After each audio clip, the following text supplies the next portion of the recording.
Assalamualaikum warahmatullahi wabarakatuh. Apa kabar anak-anak ustazah semuanya? Semoga semuanya dalam keadaan sehat ya. Berjumpa lagi dengan Ustazah Wilona dalam proses pembelajaran IPS. Hari ini kita akan lanjut materi ke bab berikutnya karena satu bab pertama sudah kita selesaikan. Jadi pada bab kedua ini kita akan membahas tentang materi sosiologi yang berjudul pengaruh interaksi sosial terhadap kehidupan sosial dan kebangsaan. Dalam materi ini kita akan membahas tentang mobilitas sosial.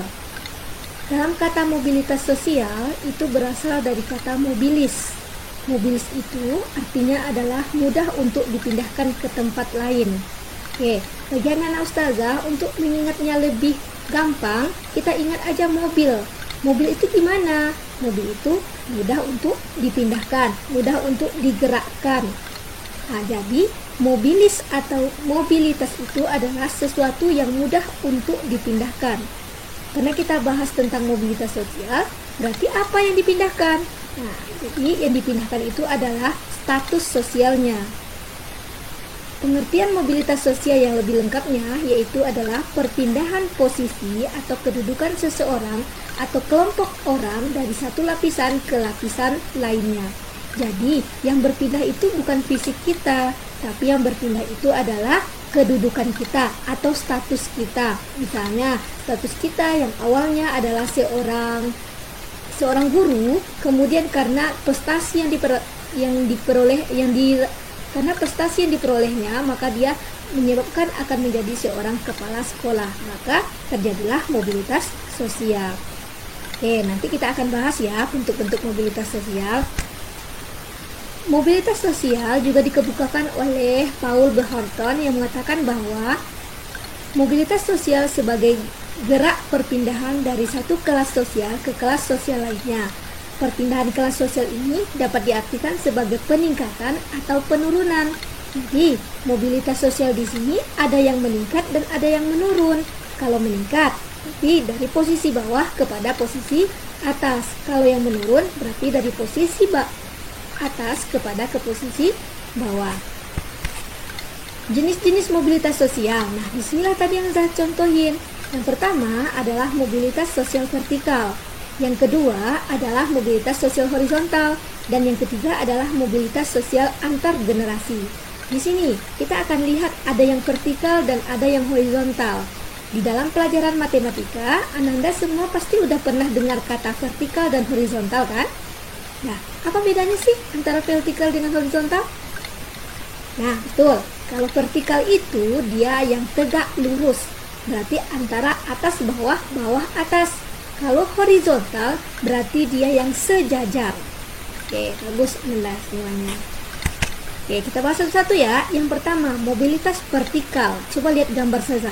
Ada yang naik tangga, ada yang terjun bebas. Nah, jadi mobilitas vertikal adalah perpindahan seseorang atau kelompok dari satu kedudukan sosial ke kedudukan sosial yang tidak sederajat.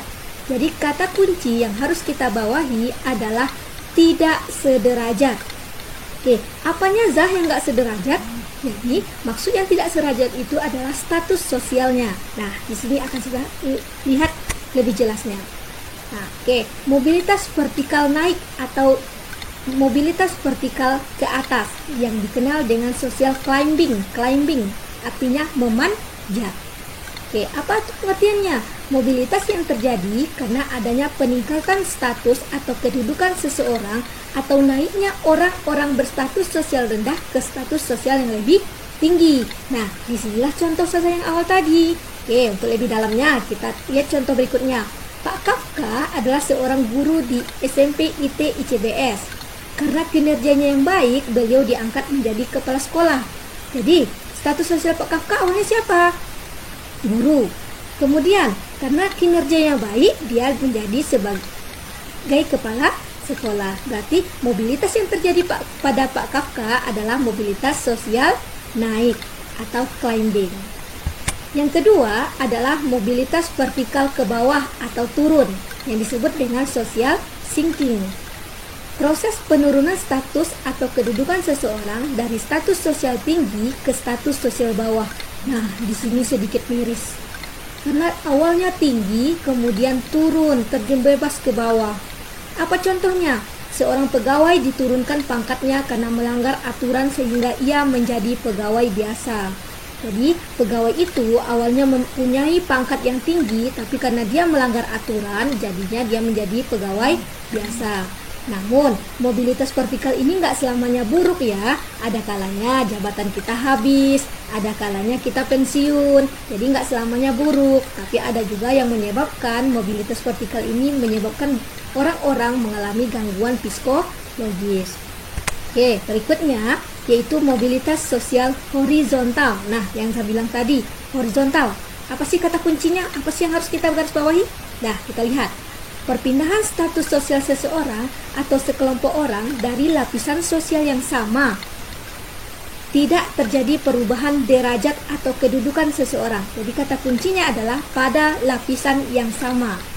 Jadi nggak ada yang berubah, tapi yang berubah adalah tempatnya. Contohnya, Pak Zainuri pindah ke sekolah lain, namun tetap dalam jabatan kepala sekolah.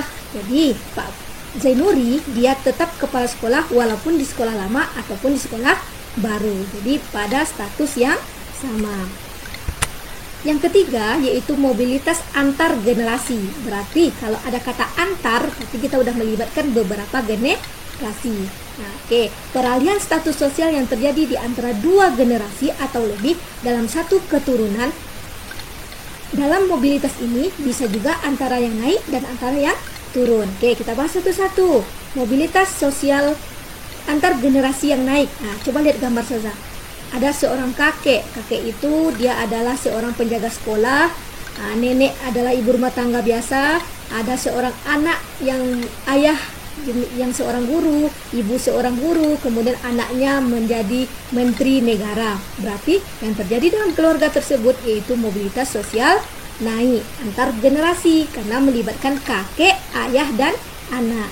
Kemudian ada lagi mobilitas antar generasi yang turun. Gimana? Nah, seorang kakek yang TNI, ayah pengusaha, anaknya jadi supir. Jadi gimana? Terjadilah mobilitas antar generasi yang turun. Nah, di sini anak-anak ustazah paham kan mana yang vertikal, mana yang horizontal, mana yang antar generasi. Oke, kita contohin. Nggak selamanya ya semua orang yang vertikal aja, yang horizontal aja. Ada kalanya suatu saat dia vertikal, ada kalanya dia suatu saat jadi ada kalanya suatu saat dia vertikal naik, ada kalanya suatu saat dia vertikal turun. Oke, kita contohin dalam kehidupan nyata.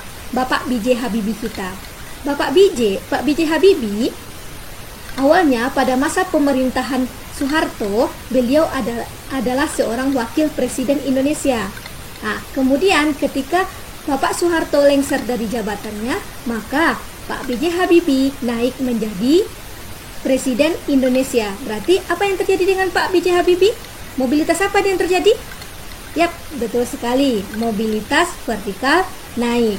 Kemudian 1 tahun berikutnya Pak B.J. Habibie turun dari jabatannya kembali menjadi para pengusaha. Berarti Pak B.J. Habibie mengalami mobilitas sosial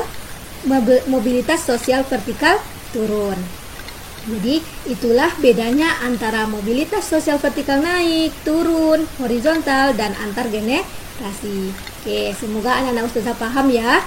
Minggu depan kita akan bahas tentang saluran-saluran mobilitas sosial. Apa sih yang bisa membuat kita berubah menjadi lebih baik? Apa sih yang bisa membuat kita meningkatkan mobilitas sosial kita agar mobilitas sosial vertikal naik yang kita alami bukan yang turun. Nah, minggu depan kita pelajari ya. Oke, untuk saat ini dulu pelajaran kita hari ini. Sampai jumpa minggu depan dengan materi yang lainnya. Jangan lupa kerjain kuisnya ya. Oke, assalamualaikum warahmatullahi wabarakatuh.